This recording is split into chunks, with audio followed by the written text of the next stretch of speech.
Assalamualaikum warahmatullahi wabarakatuh. Selamat sore.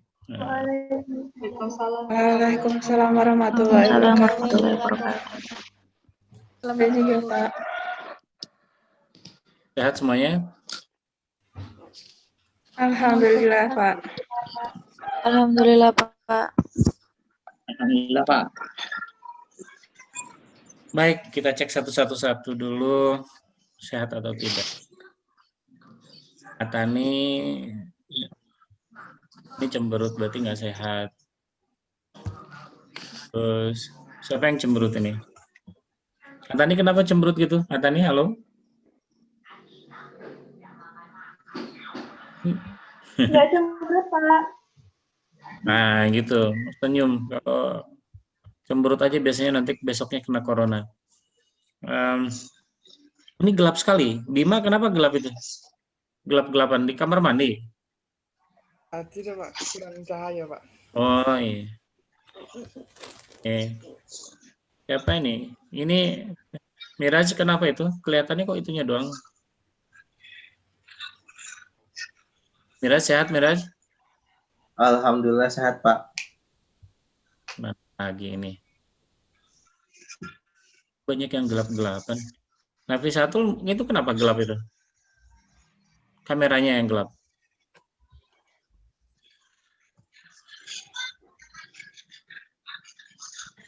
Ini masih ada yang masuk ya. Total kita berapa orang? 36, 38. 36, Pak. 36. 36, Pak.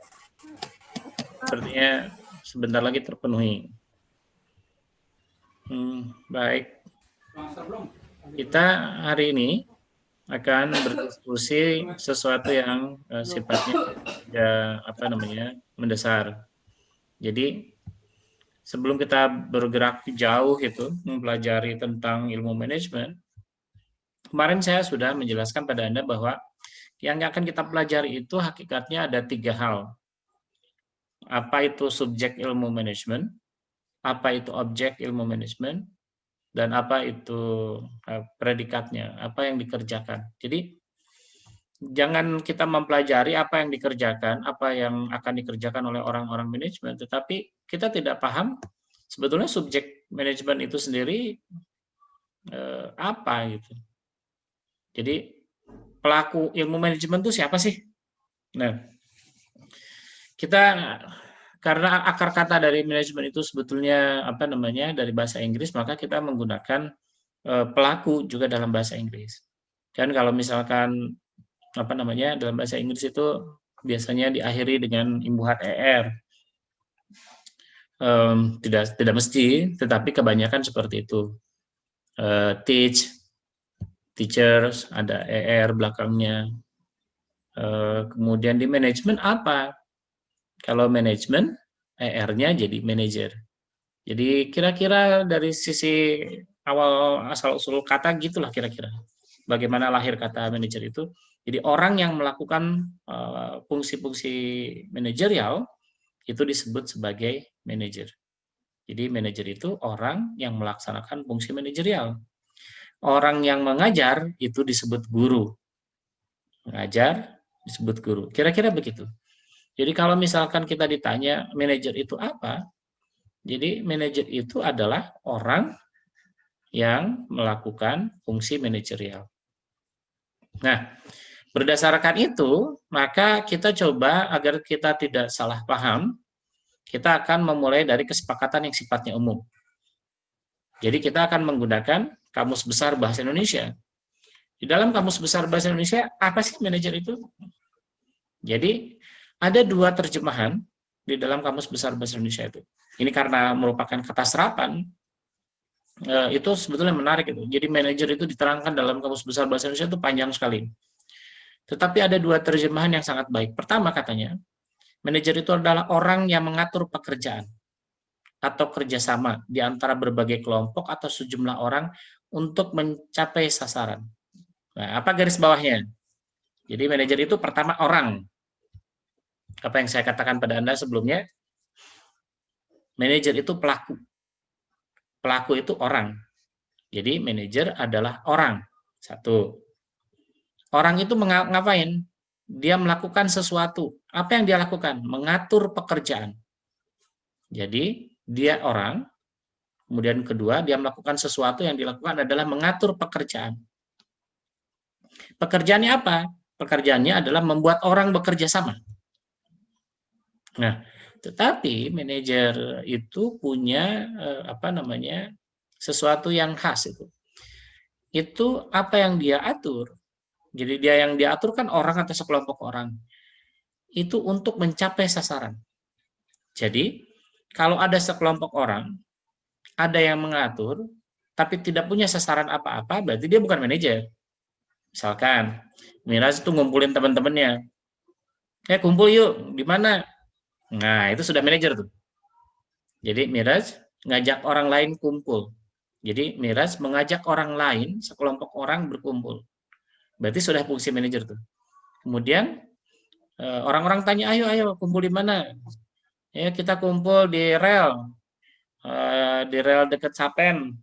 Kita makan ayam bakar misalkan. Di UIN kan ada rel. Itu tempat favorit itu. Nah, terus orang-orang nanya, mau ngapain Miras di situ? Makan ayam bakar? Enggak, nongkrong aja. Nah, ketika Miras mengatakan enggak, nongkrong aja, berarti Miras mengatur orang untuk melakukan sesuatu berkumpul di satu tempat. Ketika ditanya mau melakukan apa, tidak ada. Berarti bukan manajer itu. Jadi manajer itu harus ada ujungnya. Kenapa gitu? Orang melakukan atau tidak melakukan sesuatu. Kalau tadi misalkan, mau ngapain ke situ? Makan. Makan apa? Makan ayam bakar. Nah, manajer itu. Jadi secara sederhana, manajer itu sederhana sekali itu sebetulnya. Syaratnya itu, dia orang. Jadi manajer itu mustahil mesin. Jadi manajer adalah orang. Yang kedua, dia melakukan sesuatu. Melakukannya itu mengatur, mengelola, membuat orang melakukan sesuatu. Nah, berarti berikutnya adalah apa yang diatur itu orang. Yang diatur itu orang. Jadi bukan barang, bukan hewan. Jadi kalau Anda memelihara kambing, memelihara itik, kan suka diangonin tuh. Angonin apa ya bahasa Indonesianya? Ada yang tahu nggak ngangon ada orang Sunda itu nyebutnya ngangon kambing, ngangon meri. Apa bahasa Indonesianya tuh? Ada yang tahu? Gembala, Pak. Gembala, benar, pinter. Jadi penggembala kambing, penggembala itik, dia bukan manajer. Yang dia atur itik sama kambing itu. Jadi yang diatur itu harus manusia. ada ujungnya, ada sasarannya. Dia melakukan sesuatu. Nah, kalau kita lihat terjemahan yang kedua, dikatakan manajer itu orang yang berwenang. Kita lihat yang tadi, yang pertama orang yang mengatur, yang mengelola sesuatu. Yang kedua, ada syarat lain dari seorang manajer. Syarat yang kedua, dia mengatur itu karena dia berwenang. Jadi misalkan Bima ngajak teman-temannya tuh, ayo teman-teman, kita belajar bareng di mana? Di bawah pohon beringin di depan PB, di depan kampus gitu. Orang-orang nanya, emang lu siapa ngatur-ngatur gitu? Ah enggak, pengen aja. Nah kalau udah gitu, berarti ketika Bima tidak berwenang untuk mengatur sesuatu, walaupun tadi kan syaratnya mengatur sudah, datang ke di bawah pohon beringin ada kan tuh, ada orangnya, ada segala macam. Tujuannya ada untuk belajar bareng-bareng. Tapi Bima tidak berwenang untuk mengatur teman-temannya belajar. Maka bukan manajer tuh.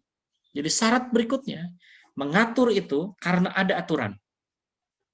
Jadi manajer mengatur orang lagi, mengatur orang lain itu karena dia ada aturan yang mengharuskan dia untuk melakukan itu. Jadi syaratnya seseorang disebut manajer itu, dia punya kewenangan, dia punya SK kalau misalkan bekerja di pemerintahan itu. Ada surat keputusan, ada surat perintah. Nah, itu ada sesuatu yang membuat dia melakukan itu. Nah, kata-katanya kemudian enggak bertanggung jawab. Jadi kita lihat, jika seseorang mengatur sekelompok orang lain, itu sudah punya suratnya, sudah punya surat kewenangan, dia punya kewenangan untuk itu. Ada satu lagi syarat ketika dia melakukan itu, dia harus melakukan fungsi tanggung jawab. Jadi seorang manajer itu haruslah bertanggung jawab pada seseorang. Dan dia membuat laporan pertanggungjawaban. Jadi kalau begitu, manajer itu artinya dia bisa disebut manajer kalau dia melakukan fungsi penanggung-jawaban. Jadi dia bertanggung jawab pada seseorang. Apa yang dia pertanggungjawabkan? Pertanyaannya, apa yang dipertanggungjawabkan oleh seorang manajer? Satu, lihat di garis bawahi. Yang dipertanggungjawabkan adalah rencana. Jadi, yang dipertanggungjawabkan oleh seorang manajer adalah rencananya. Jadi kalau misalkan ada nanti manajer itu misalkan ketua himpunan mahasiswa keuangan syariah, maka ketika di akhir tahun dia membuat laporan pertanggungjawaban. Apa yang harus pertama kali dia laporkan dalam laporan pertanggungjawaban itu? Nah, sekarang kita belajar tuh dalam ilmu manajemen, laporan pertanggungjawaban pertama kali ketua himpunan mahasiswa keuangan syariah adalah rencananya. Dia harus membacakan. Kemarin ketika saya dipilih jadi ketua mahasiswa MKS, saya sudah membuat rencana. Ini rencananya. Tulis tuh. Rencana tahunan, rencana semester, rencana bulanan, dia harus menjelaskan rencananya. Kemudian dia harus menjelaskan pada orang banyak yang memilih dia di akhir tahun nanti itu, bagaimana dia mengatur itu. Bagaimana dia mengatur agar rencana itu menjadi kenyataan. Laporkan itu. Bagaimana kemudian dia memimpin orang-orang untuk melaksanakan rencana itu. Dan terakhir, bagaimana mengendalikan pelaksanaannya. Mengendalikan itu artinya memastikan jika kemudian ada terjadi penyimpangan, itu kembali ke relnya. Ke rel itu yang mana? Ke rencana. Ke tujuan awal. Jadi tidak semua rencana itu tujuan awal atau sasaran. Tidak semua rencana itu adalah sasaran. Karena terkadang orang memiliki sasaran jangka pendek, sasaran jangka panjang, dan seterusnya. Jadi orang-orang kadang-kadang membuat rencana itu, saya membuat rencana jangka pendek dulu. Padahal sasarannya masih jauh itu, ada di depan. Nah, orang memastikan apakah sasaran jangka pendek itu sudah mengarah pada sasaran nggak? Gitu. Oh, enggak tuh salah. Berarti ketika membuat perencanaan berikutnya untuk tahap yang semester atau tahunan itu dirubah tuh rencananya biar kemudian mendekati sasaran. Oke, dari definisi yang dibuat oleh KBBI kita menjadi paham tuh. Jadi manajer itu pertama harus orang. Jadi manajer itu adalah pelaku atau orang. Dia ngapain? Dia mengatur, membuat orang bekerja sama. Dia memiliki kewenangan untuk mengatur itu. Jadi dia memiliki kewenangan untuk mengatur itu. Jadi catatan ketiganya adalah dia punya kewenangan. Kemudian dia melakukan tanggung jawab atas kewenangannya itu. Ngapain dia itu? Apa yang dia atur? Apa yang dia buat orang bekerja sama itu? Dia membuat orang bekerja sama itu untuk mencapai sasaran dengan cara dia melakukan perencanaan, mengatur, memimpin, mengendalikan. Jadi dari sini, dari definisi yang dibuat KBBI, kita sudah bisa cerita banyak tuh. Siapa tuh sebetulnya manajer? Jadi manajer itu ternyata gampang sekali. Apa itu maksudnya itu? Manajer itu siapa tuh? Sekarang sudah tahu. Jadi subjek dari ilmu manajemen itu disebut manajer. Orang yang melakukan fungsi manajerial. Maka timbul di pertanyaan kita lihat nih, kalau begitu manajer itu di lapangan seperti apa sebetulnya? Kita lihat kata-katanya ini. Rencana, mengatur, memimpin, mengendalikan. Itu pokoknya. Kita teruskan.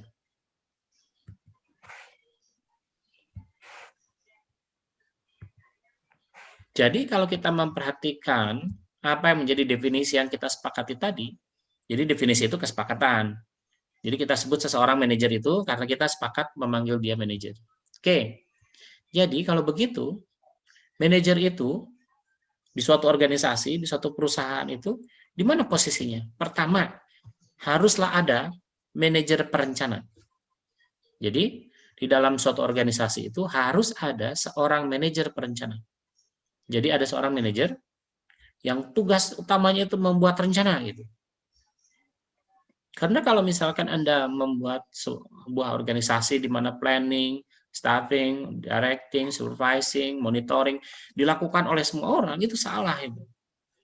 Jadi kalau misalkan Anda seorang ketua mahasiswa himpunan, Anda membuat rencana dalam setahun, yang ngetiknya Anda juga, kemudian yang ngerjainnya Anda juga, yang memastikan Anda pekerjaannya benar Anda juga.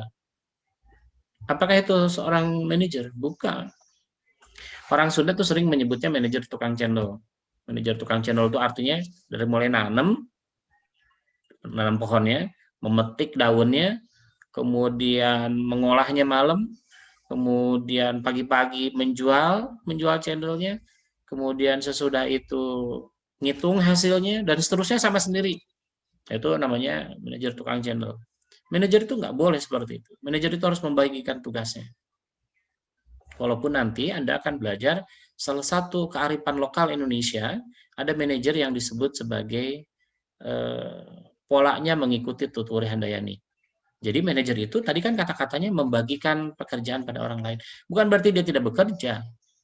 Jadi manajer itu ada yang fungsinya ada di depan, memberi contoh. Ada yang di belakang, memberikan dorongan. Kadang-kadang kita sebagai manajer juga harus ada di samping, bergerak bersama dengan staf kita, bergerak bersama dengan anak buah kita. Jadi kalau Anda punya ketua himpunan, tapi dia nggak mau kerja sama sekali, dia cuma berlaku, saya kan ketua, saya hanya memerintah-merintah saja, salah itu juga.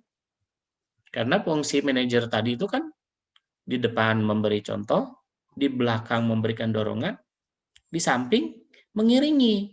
Jangan-jangan ada masalah yang kita tidak bisa lihat, kita lihat langsung. Apa masalahnya? Apakah kita bisa membantu staf kita? Apakah kita bisa membantu anak buah kita? Jadi kalau begitu kita lihat bahwa manajer yang harus pertama kali ada dalam organisasi atau perusahaan itu adalah manajer perencana. Orang yang merencanakan apa yang akan dilakukan, apa yang akan diproduksi, apa yang diharapkan, dan seterusnya.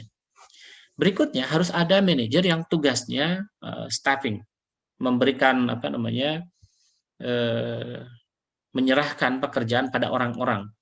Zaman dulu orang disebutnya ini manajer staffing itu disebutnya manajer personalia. Jadi kalau Anda manusia masa lalu itu apa pekerjaan Bapak kamu? Bapak saya manajer personalia. Nah, itu fungsinya melakukan staffing. Staffing itu artinya memberikan pekerjaan, wewenang, pengalihan wewenang pada orang lain yang asalnya ada di manajer. Manajer itu kan mengelola perusahaan terlalu besar. Kemudian dia serahkan, yang nanam pohon kamu, yang metik daun nanti malam kamu, kemudian yang memastikan nanti daun pagi-pagi sudah jadi channel kamu, yang besok kemudian jual cendolnya keliling kampung kamu, nanti yang bagian cuci piring kalau misalkan itu kotor kamu, ada pembagian. Nah, pembagian tugas di dalam sebuah organisasi itu biasanya disebutnya manajer personalia. Sekarang orang lebih sering menggunakan istilah manajer SDM. Jadi di dalam sebuah struktur perusahaan itu orang disebutnya manajer SDM. Kalau misalkan di pemerintahan apa? Di pemerintahan itu disebutnya biro kepegawaian. Jadi bosnya, manajer kepegawaian itu disebutnya kepala biro kepegawaian. Atau kalau misalkan levelnya di level level provinsi, biasanya disebut kepala bagian kepegawaian. Jadi kepala kepegawaian itu tidak selamanya kepala biro. Bisa disebut istilahnya kepala biro yang paling atas di sana di Jakarta. Di tingkat provinsi biasa disebut kepala bagian. Di kabupaten kota ada juga tuh, biasanya koordinator kepegawaian. Lingkupnya lebih kecil lagi. Nah, kalau dalam perusahaan biasanya disebutnya manajer SDM. Manajer SDM itu kemudian atau manajer personalia atau kemudian punya staf tuh. Pembagian apa segala macam. Nah, berikutnya sesudah kita punya dua manajer, jadi tadi tuh punya manajer perencanaan, yang kedua manajer personalia atau manajer staffing. Berikutnya adalah manajer yang mengurus directing, mengarahkan.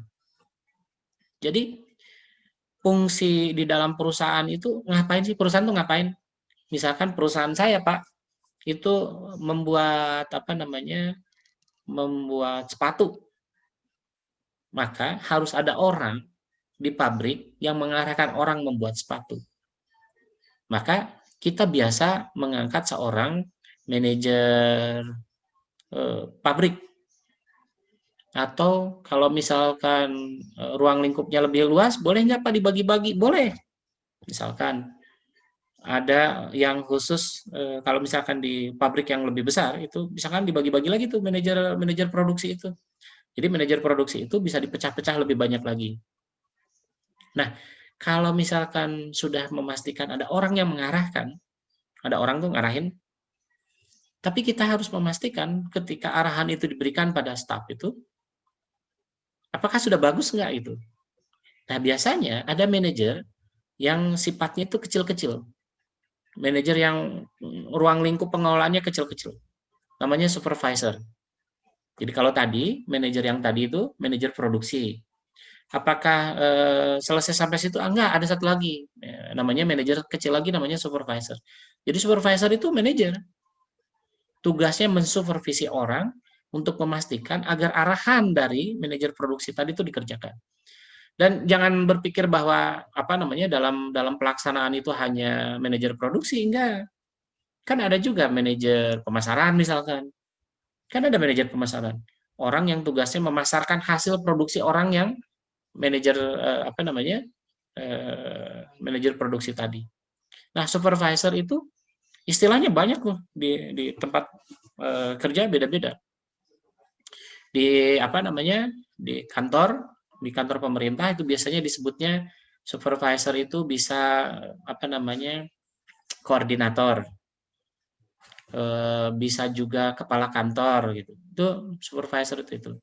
Kalau di pabrik itu ada kepala lain. Jadi misalkan ada mesin banyak, nah itu ada kepala lainnya. Ada kepala grup. Misalkan Anda bekerja di bagian pemasaran. Itu ada grupnya, misalkan grup pemasaran Bandung. Diangkat tuh satu orang leader, kepala grup. Nah, itu disebutnya manajer supervisor itu seperti itu. Jadi pengertian manajer itu ternyata bisa seperti itu. Jadi banyak orang tidak tahu bahwa supervisor itu manajer. Nah, itu manajer. Kemudian berikutnya, ada satu lagi fungsi manajerial namanya monitoring evaluating. Nah, ini apa tugasnya dia? Dia memastikan tuh. Dia memastikan apa yang sudah dilakukan oleh semua orang dari sejak perencanaan dan seterusnya sampai pelaksanaan sudah berjalan baik nggak? Saya sudah menjelaskan ini pada pertemuan sebelumnya. Monitoring itu membandingkan apa yang sudah dilakukan oleh orang-orang dengan SOP. Jadi orang-orang perencanaan itu tugasnya salah satunya adalah membuat SOP. Jadi sesudah membuat rencana, orang harus ikut guidance, harus ikut arahan. Bagaimana agar rencana ini dilaksanakan? Ada SOP-nya. SOP inilah yang kemudian oleh orang-orang monitoring dan evaluasi dicek. Sudah dikerjakan belum? Jadi ada daftar checklist tuh. Anda pernah ke WC kan? Kalau Anda datang ke WC yang baik itu kan ada daftar checklist tuh. Apakah sudah ada sabun? Apakah sudah ada tisu toilet? Apakah sudah dibersihkan 1 jam sekali dan seterusnya? Itu SOP namanya. Jadi serangkaian pekerjaan yang harus dipastikan oleh staf dikerjakan atau tidak, itu dicek dalam proses monitoring. Nah, yang satu lagi namanya proses evaluasi. Itu memastikan apakah semua proses perencanaan ini akan sampai pada sasaran nggak? Jadi, evaluasi itu lebih pada memastikan apakah sasaran akan tercapai atau tidak. Dengan cara evaluasi dengan cara merencanakan seperti ini, dengan cara pelaksanaan seperti ini itu akan tercapai atau tidak. Jadi evaluasi itu sifatnya lebih luas, lebih tinggi. Kalau monitoring itu hanya semata-mata per pekerjaan, kalau evaluasi itu secara keseluruhan ini nyampe sasaran nggak kira-kira. Nah, kita sering mengatakan bahwa manajemen itu bukan sekedar proses tapi siklus. Jadi saudara-saudara nanti kalau misalkan saudara-saudara di perusahaan sesudah ada monitoring dan evaluasi terus ngapain ya? Nah, yang Anda harus lakukan ini manajer monitoring dan evaluasi itu kemudian dia harus memberikan arahan pada atasannya. Atasan itu kemudian dikasih tahu, "Pak, ini hasil temuan kita tuh begini begini begini." Nah, saran saya kemudian ini yang harus dilakukan. Ini kemudian diapakan? Balik lagi tuh ke perencanaan. Kembali ke manajer perencana. Si hasil monitoring dan evaluasi itu. Bedanya, kalau monitoring itu sifatnya ada di tengah-tengah pekerjaan. Misalkan, ketika ada seseorang diangkat jadi pegawai. Kan staffing itu kan diangkat jadi pegawai. Misalkan kita perhatikan, ketika pengangkatan menjadi pegawai itu, orang dari monitoring melihat, kata Anani misalkan nggak betul tuh kerjanya. Ini kayaknya ada yang salah dalam proses pengangkatan pegawainya. Ada kemungkinan ketika Atanani diangkat itu tidak betul. Apa yang dilakukan? Apakah harus nunggu akhir? Enggak. Begitu ngelihat bahwa ada prosedur pengangkatan pegawai yang salah, orang monitoring bisa langsung cut itu.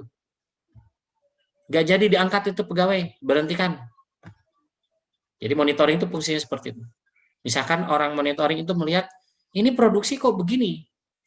Harusnya untuk menjual bola lampu misalkan ya, ada bola lampu.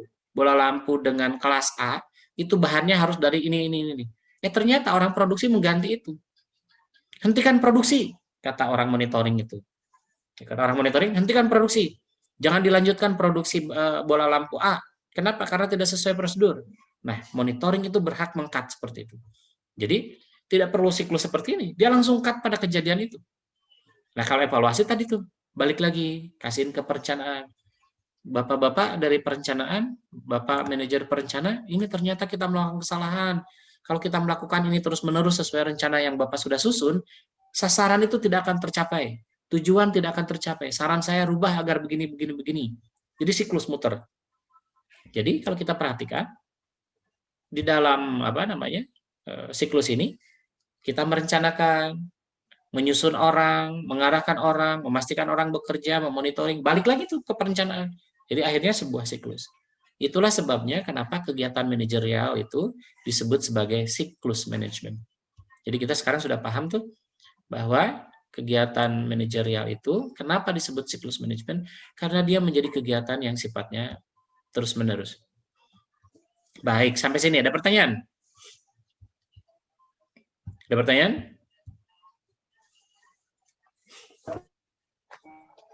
Apa? Ada pertanyaan nggak? Saya, Pak. Siapa? Yang mana? Fahmi? Muhammad Fahmi Rishad, Pak. Oke, apa pertanyaannya Fahmi? Untuk membedakan manajer leader itu gimana, Pak? Kenapa? Perbedaan di antara manajer dengan leader. Leader? Iya, Pak. Oke. Itu adalah istilah yang digunakan dalam organisasi yang mirip-mirip. Jadi, apakah seorang manajer itu pasti leader? Ya. Jadi, apakah seorang manajer itu pasti leader? Ya. Tetapi leader itu lebih pada sosok, pada orang. Jadi, leader itu lebih pada sifat. Manajer itu bisa dididik. Anda sekarang, Fahmi, yang ada di kampus ini, bertemu dengan saya sedang mendidik Fahmi, sedang mengajari Fahmi bagaimana caranya menjadi seorang manajer. Jadi, saya bisa melahirkan manajer, jumlahnya ratusan dalam setahun. Jadi, manajer itu bisa dilahirkan, bisa dibuat, bisa dilatih. Tapi, misalkan begini, Afik Hairi, itu tidak dilahirkan untuk menjadi seorang pemimpin. Mau saya ngajarin Afik selama 1000 tahun pun, Afik belum tentu bisa jadi pemimpin. Karena pemimpin itu tidak mengikuti sekedar standar operating. Jadi, kalau manajer itu harus mengikuti standar prosedur. Jadi, manajer itu mengikuti standar prosedur. Harus begini, harus begini, harus begini. Jadi, ada urutan. Ada aturan yang mengikat dia. Ingat nggak tadi di awal? Manajer itu diikat oleh aturan. Apakah dia berwenang atau tidak? Beda dengan pemimpin. Pemimpin itu tidak terikat oleh aturan. Dia tujuannya cuma satu saja, bagaimana tujuan tercapai gitu.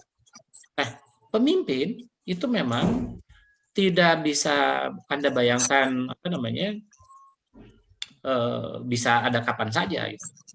Jadi pemimpin itu dilahirkan itu artinya kadang-kadang pemimpin itu lahir 1000 tahun sekali gitu. Kadang berapa tahun sekali. Tidak gampang. Jadi kalau kita lihat misalkan Anda pernah melihat Soekarno. Soekarno itu lahir 1000 tahun sekali, itu 100 tahun sekali. Kita akan jarang ketemu orang dengan kualitas seperti Soekarno. Bagaimana dia bisa mempersatukan Indonesia yang begitu beragam, mau bersatu itu gara-gara Soekarno cuma berpidato saja. Coba Anda bayangkan, ada orang berdiri berpidato, semua orang ngangguk. Anda kalau misalkan lihat, kalau Fahmi lihat Hitler, coba sekali-kali lihat Hitler berpidato. Itu dia kalau berpidato, orang bisa nangis itu. Jadi kalau ngelihat Hitler berpidato, orang nangis. Memuja-muja Hitler seperti memuja dewa. Pemimpin itu seperti itu. Jadi pemimpin itu punya harisma tersendiri. Manajer nggak perlu harisma. Manajer hanya harus punya surat.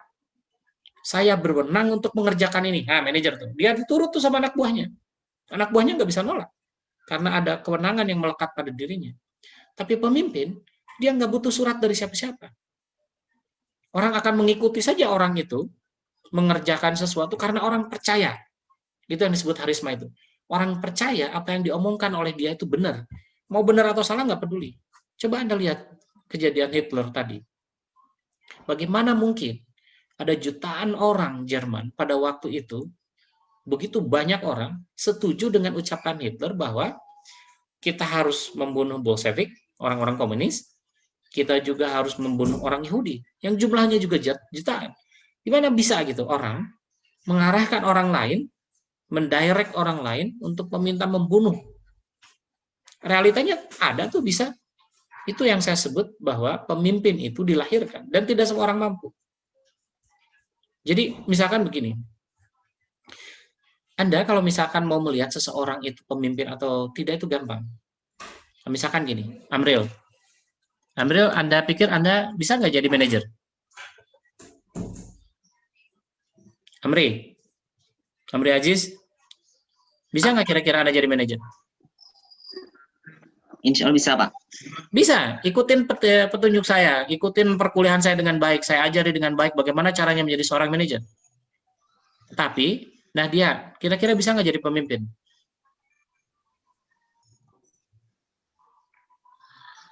Insya Allah bisa, Pak. Gimana caranya Anda tahu bahwa Anda pemimpin atau bukan? Ada bedanya kan? Kalau manajer, tadi tahu bahwa dia manajer atau bukan, gampang. Dia berdiri, kemudian lu nyuruh orang ngerjain itu udah satu, udah pasti itu. Berarti dia manajer. Kenapa? Orang mau ngerjain karena dia punya surat tugas. Tadi ingat ya, ada aturan yang mengatur orang boleh atau berwenang untuk mengatur sesuatu. Pemimpin kan kadang-kadang enggak. Jadi pemimpin itu kadang-kadang nggak perlu surat apa-apa, ya orang nurut gitu. Nah sekarang, nah dia tahu dari mana nah dia itu pemimpin atau tidak?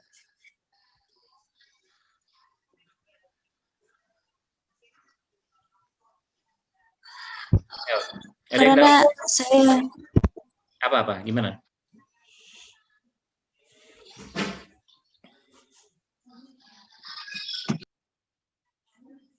Andin. Ya, Pak. Tahu nggak triknya? Tahu nggak triknya? Kita ingin tahu apakah seseorang itu layak jadi pemimpin atau tidak. Gimana caranya? Untuk layak jadi pemimpin, seandainya saya menjadi pemimpin, Pak, saya tahu kalau saya pemimpin, saya bisa memerintah bawahan. Ya kalau tadi kan bisa kalau misalnya manajer juga, manajer kan tidak semuanya manajer pemimpin. Gini, coba gini, Rosmia. Ya, Pak. Nah, kalau Rosmia ingin tahu apakah Rosmia seorang pemimpin atau bukan, caranya gampang. Nanti kalau kapan-kapan corona sudah tidak ada, kan kita datang tuh ke kampus. Ya, ada kumpul-kumpul kan, ada rapat mahasiswa dan seterusnya. Cara menguji apakah Rosmia itu pemimpin atau bukan gampang sekali. Nanti, kalau ada rapat kumpul banyak orang, kan suka ada begini, silakan ada yang mau bertanya, silakan ada yang mau berpendapat. Nah, siapapun di antara Anda yang ingin tahu apakah Anda seorang pemimpin atau bukan, apakah Anda berbakat menjadi pemimpin atau bukan, caranya ketika ada kesempatan bicara di begitu banyak orang, acungkan tangan, saya mau berpendapat gitu. Nanti kemudian orang yang di depannya silakan, mau bicara apa? Nah, ketika bicara, jangan pakai volume yang keras. Pelan. Jadi jangan bicara keras-keras, pelan-pelan aja. Jangan bicara seperti Bung Karno ya, wah gitu.